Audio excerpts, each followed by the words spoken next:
एउटा सानो रिक्वेस्ट छ तपाईलाई, यो भिडियो अलिकति लामो हुन सक्छ, तर पेन र पेपर लिएर बस्नुभयो भने एउटा प्रोसेस तपाईं बुझ्न सक्नुहुन्छ र बुझ्नुभयो भने धेरै गाह्रो काम पनि छैन। यो एकदमै इजी छ। मैले यो टपिकको बारेमा मैले पनि यसो रिसर्च गरेँ, बुझेँ हैन।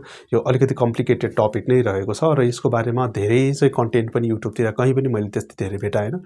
सो आज हामी चाहिँ यो भिडियोमा एकदम बेसिकबाट तपाईले बुझ्ने भाषामा चाहिँ एक्सप्लेन गर्न प्रयास गर्छौं कि फ्यामिली मेम्बरमा शेयर ट्रान्सफर कसरी गर्ने। सर्वप्रथम तपाईले के बुझ्नु पर्यो भने चाहिँ शेयर ट्रान्सफर चाहिँ दुई प्रकारको हुन्छ है। एकदम ध्यान बुझ्नु होला। शेयर ट्रान्सफर चाहिँ दुई तरिकाको हुन्छ। एउटा चाहिँ के हो तपाईको, पहिलो कुरा चाहिँ हामी बुझौं शेयर ट्रान्सफर चाहिँ कति प्रकारको हुन्छ। BO टु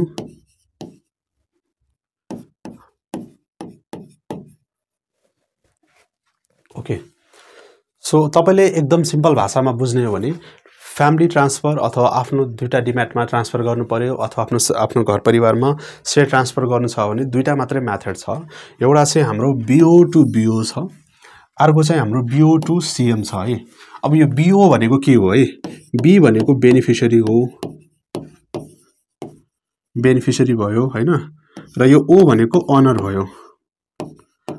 तपाईलाई याद छ एउटा कुरा, यो BOID हो, ठ्याक्कै यही हो है। सो BO टु BO भयो भनेपछि एउटा बेनिफिशियरी ओनरबाट अर्को बेनिफिशियरी ओनर, अर्थात एउटा डिम्याटबाट अर्को डिम्याटमा ट्रान्सफर गर्नु, यसलाई चाहिँ के भन्छ BO टु BO भयो।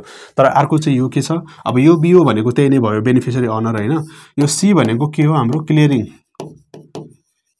हुन्छ, अनि त्यसपछि M भनेको तपाईको मेम्बर। यो बुझ्नु पर्यो। अहिले सिम्पल तपाईले बुझ्दाखेरि चाहिँ के बुझ्नु पर्यो भने BO टु BO भनेको beneficiary owner to beneficiary owner र BO टु CM भनेको beneficiary owner to clearing member. यो दुईटा मात्रै ट्रान्सफर छ। अब सिम्पल चाहिँ हामी BO टु BO को बारेमा कुरा गर्छौं। एउटा हुन्छ हैन सेल्फ टु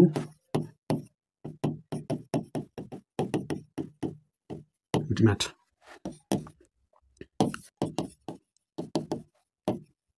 फ्यामिलीको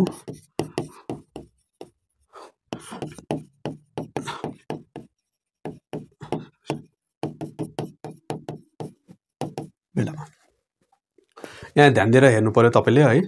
BO टु BO ट्रान्सफर चाहिँ कतिवटा छ हाम्रो, कति किसिमको हुन्छ। एउटा सेल्फ, एउटा फ्यामिली मेम्बरको, एउटा डेथ र एउटा चाहिँ सेपरेसनको ट्रान्सफरको बेलाको हो है। अब BO टु BO भनेको चार प्रकारको भयो हाम्रो, एउटा दुईटा तीनटा र चारवटा टाइप्सको हुन्छ। BO टु BO ट्रान्सफर कतिवटा भयो, चारवटा ट्रान्सफरको भयो। सेल्फ दुईटा डिम्याट भनेको यसको मतलब चाहिँ बुझौं है।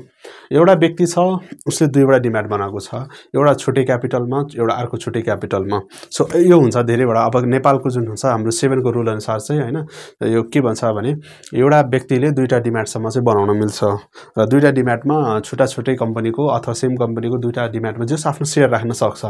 सो यदि तपाई एउटा व्यक्ति हो र तपाईको दुईवटा डिम्याट छ है, सो र दुईटै डिम्याटमा भएको शेयरलाई चाहिँ अब तपाईले एउटै ठाउँमा गर्न खोज्नु भएको छ भने तपाई कुन टाइपमा पर्नु पर्यो, यो चाहिँ 1 नम्बरमा है। एकदम ध्यान दिनु है। पहिला चाहिँ तपाई कुनमा पर्नुहुन्छ त्यो कुरा चाहिँ बुझ्नु भयो भने ट्रान्सफर गर्न धेरै सजिलो हुन्छ।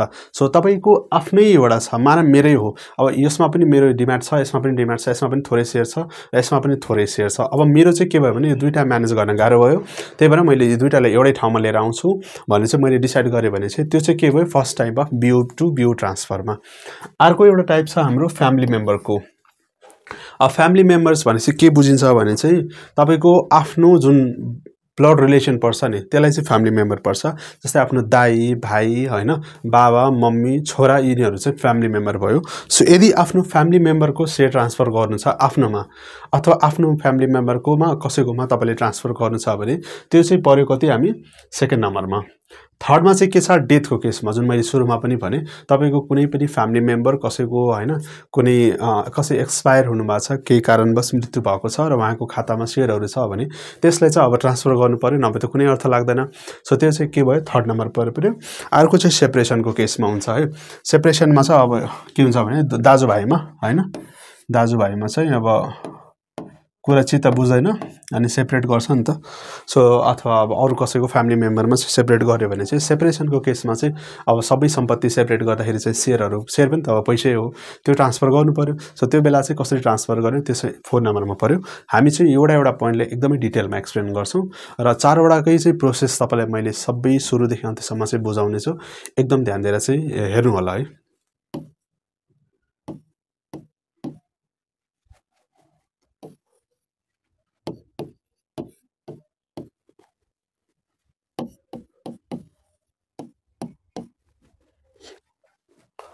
यो 3वटा चाहिँ तपाईँले याद गर्नु पर्यो है। यो 3वटा चाहिँ यही 3वटा ठाउँमा चाहिँ तपाईँ कुनै पनि चाहे तपाईँको BU टु BUमा होइन तपाईँको आफ्नो सेल्फ डिम्याटबाट एउटा डिम्याटबाट अर्कोमा ट्रान्सफर गर्नु परोस्, चाहे फ्यामिली मेम्बरको ट्रान्सफर गर्नु परोस्, चाहे तपाईँको कोही डेथको केसमा होस्, चाहे एन्सपर्टाको केसमा होस्, तपाईँले सेयर ट्रान्सफर गर्दाखेरि चाहिँ कागजातहरू आफ्नो डकुमेन्ट्सहरू लिएर यही 3वटा ठाउँमा चाहिँ जानु पर्यो। यो A, B र C वाला ठाउँमा चाहिँ जानुपर्छ है। एकदम बुझ्ने भाषामा चाहिँ मैले बुझाउन खोजिरहेको छु है। अब A, B र C यही 3 ठाउँमा गइसकेपछि तपाईँको पुरै काम हुन्छ, सेयर ट्रान्सफर हुन्छ र त्यसपछि तपाईँले कुनै पनि टेन्सन लिनु परेन। पहिला चाहिँ हामी A को बारेमा बुझौँ। A को हो त? A भनेको थाहा छ को हो तपाईँको? यो हाम्रो हैन DP A हो है। B भनेको हाम्रो के हो? DP B हो र यो भनेको को हो? हाम्रो CDSC। यति चाहिँ बुझ्नुभयो, यति भाषामा चाहिँ बुझ्नुभयो। AP भनेको A भनेको DPA, B भनेको DPB, C भनेको CDSC हो। अब DPA भनेको चाहिँ के भयो भनेको यो चाहिँ हाम्रो डिम्याट हो। यो DP भनेको डिम्याट हैन, डिपोजिटरी पार्टिसिपेट भन्छ नि। सो यो चाहिँ के भयो भने चाहिँ 1 नम्बरको डिम्याट भयो है। यो चाहिँ अर्को 2nd नम्बरको डिम्याट पर्यो र यो चाहिँ को हो? हाम्रो मिडल म्यान भयो है। अब हेर्नु है, सबै केसमा चाहिँ यो एप्लाई हुन्छ लगभग। ओके, धेरै माथि गयो जस्तो छ हैन। ओके, अब A, B र C 3वटा ठाउँमा चाहिँ तपाईँ जानुपर्ने हुन्छ। A भनेको चाहिँ को हो है, यसको बारेमा चाहिँ बुझौँ। यो A भन्ने चाहिँ को हो भनेपछि फर्स्ट डिम्याट हैन, फर्स्ट वाला डिम्याट, फर्स्ट डिम्याट हो हैन। जसबाट के गर्नुपर्छ? जसकोबाट हैन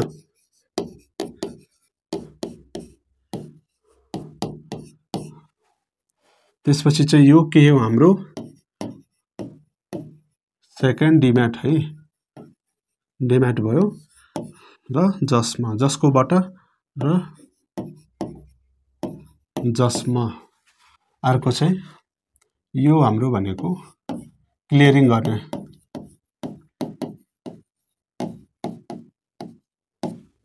यति चाहिँ बुझ्नुभयो होला है। A भनेको चाहिँ को हो? हाम्रो फर्स्ट डिम्याट फर्स्ट हो है। B भनेको डिम्याट 2nd हो र C भनेको, अब चाहिँ हामी यसमा जाम फर्स्टमा जुन हाम्रो थियो नि BO टु BO ट्रान्सफरको फर्स्ट जुन आफ्नो एउटा व्यक्तिको मेरो आफ्नो खातामा 2वटा डिम्याटमा 2टा छुट्टै सेयर छ। सो मैले चाहिँ के गर्नु पर्यो भने चाहिँ पहिला तपाईँ आउनु पर्यो यसमा, यहाँ चाहिँ आउनु पर्यो फर्स्ट वाला डिम्याटमा DPA मा आउनु पर्यो है। यहाँ एउटा चाहिँ यस्तो हुन्छ यो है। अब तपाईँ चाहिँ यहाँ यसमा आउनु पर्यो, पहिला यो DPA मा आउनु पर्यो र आइसकेपछि चाहिँ तपाईले यहाँ एउटा के गर्नु पर्यो? हामीलाई BO टु BO को फर्म माग्नु पर्यो है, फर्म माग्नु पर्यो। अर्को चाहिँ यसमा चाहिँ डिम्याट एक्नोलेजमेन्ट लेटर